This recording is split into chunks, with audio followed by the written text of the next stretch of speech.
Hi everyone, it's Alex Absalom here. Happy 2025. I hope the new year is already off to a good start for you. And I wanted to talk today about how to create a plan for 2025. And as part of my plan, I'm walking, so hence I'm on a walk, so I found a pretty neighbourhood, so at least you can enjoy the view. Now, if you're going to do an annual plan, you have to start first of all by doing an annual review of what's gone before.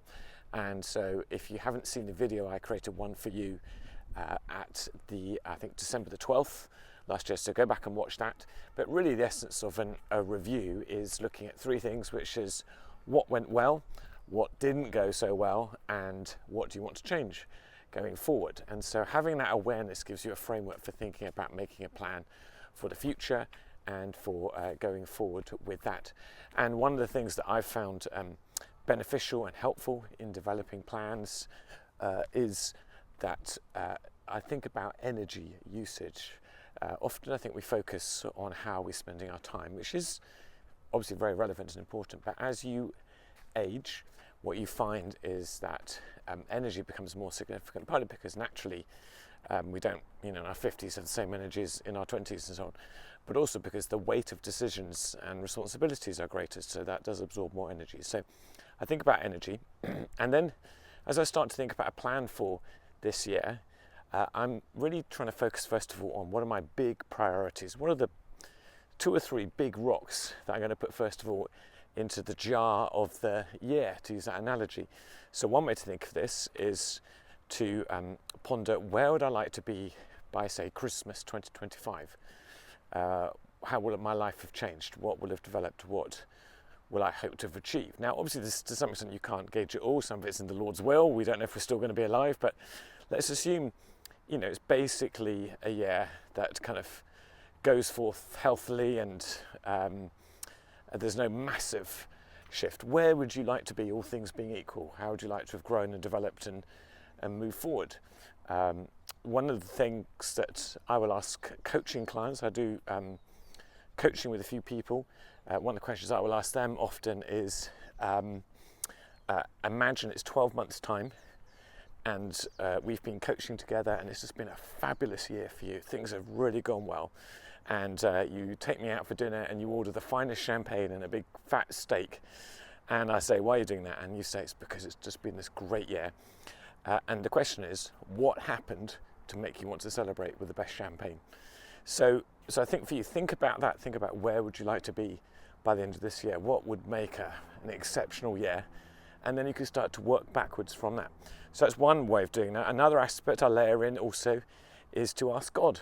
So you want to pray about it. You want to, I will ask God perhaps for a scripture, for a prophetic word over the year, just a sense of something He's wanting to birth in me, in us, obviously for Hannah and me, for our family, whatever. So again, that's a great thing that you can be doing as well, asking the Lord to speak into these things. Is there a key mountain He wants you to climb? So use some analogies like that in thinking about it. Also, as I think about the priorities for the year, what I've learnt to do is to add in a few life-giving splurges, because I'm quite task-focused, and I've had to learn over the years that you can't just save everything for the future. And so I think it's totally cool to think, well, what would be a few big things you'd want to do this year that would really bring life to you and to your family, and create great memories and all that good stuff. So plan that into your year.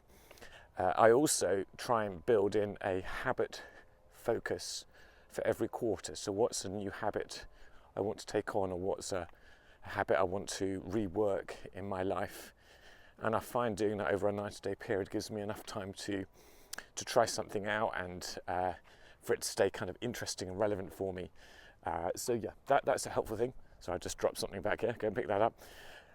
And then as you're thinking about the annual plan, what I'll delve into further is to think about, I'll divide my life into buckets or different priorities in my life. And I talked about this on a previous video, so I put the list of them there, but it's things like spiritual life, my family, finances, areas I want to grow in, fitness and health, church, local mission, and so on, all these sorts of areas. So I think for you, I'd encourage you to create some buckets to divide your life into for the purposes of setting some goals for this year and for accountability. Because if you leave it to just one big bucket, I think you'll miss quite a few things that you'd actually benefit from looking at. And then as you start to get some clarity about what some goals will be for this year, you want to then start to work on what resources do you need to bring in order to match this plan, so that for instance, if you say, well, I'm going to learn to speak Spanish, if you don't speak Spanish, then that's going to require a daily chunk of time to do that. So that means you've got to put that in your calendar, and it might mean you need to stop doing something else. So maybe you think, well, in that case, I'm going to delete Instagram from my phone, and with the time I would have spent Instagramming and scrolling and doom scrolling, I'm going to learn Spanish. So it's that sort of thing. So what needs to stop, as well as what positive resources do you need to bring to that situation? Sorry, there's a plane going overhead here. And then by this point, you should have some idea of some of your goals for this year and where you want to be in different areas of life. And what I want to encourage you to do at that point is you need to discuss it with someone else. So don't just keep it to yourself, but bring it into a conversation with a spouse, with an accountability partner, with a trusted friend, and be able to say, can I talk with you about my goals for this year? And invite them to speak into it. There'll be some areas where you're not stretching yourself enough, and then you need to hear that. There'll be others where you're wildly over-optimistic, and again, they can help you with that. Or some where they're just going to go, yeah, that sounds awesome.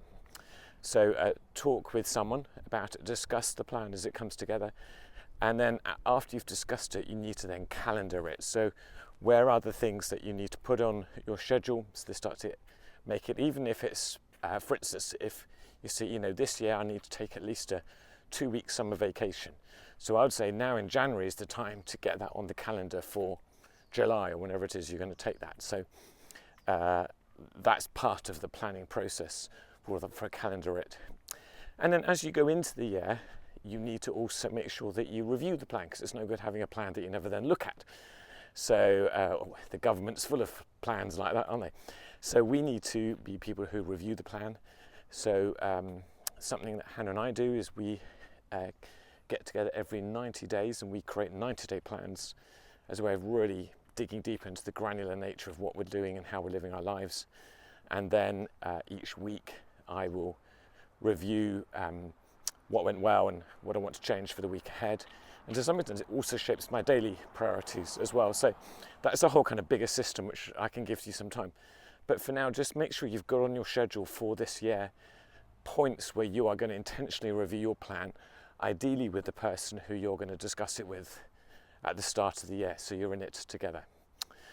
Hopefully that's useful for you and you can take away and play with that. I mentioned earlier on that I do coaching, so I actually have a limited number of paid coaching clients, and really when I work with folks like that, my task is to lift their eyes to help them see more of what they're capable of.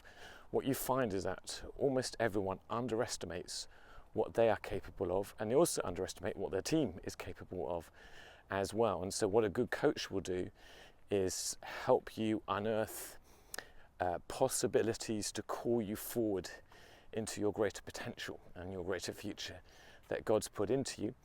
And I will work with you, create a safe space where you can process in particular 3 things. The 3 things are vision, mindset, and strategy. So it's helping you set that vision for the person you want to be, the person you want to become, the way you want to lead and operate and be a parent and everything else in life. And then secondly, looking at where do you have limiting mindsets, so where do you get in your own way, and then how you change those, how you overcome those. And then the third part is strategy, so what are the things that you're going to do to put that stuff into practice. So if that would be of interest to you, I actually have room for 3 new clients. So if you would like to find out more, if you want to apply to potentially be one of those people, I'd love to hear from you. So reach out and we can have that conversation, see how that might go from there. But otherwise, for the rest of us, get stuck in work on your annual plan, and I look forward to hearing. So feel free to shoot me a note about how you're getting on. I'd love to hear from you, and Happy New Year.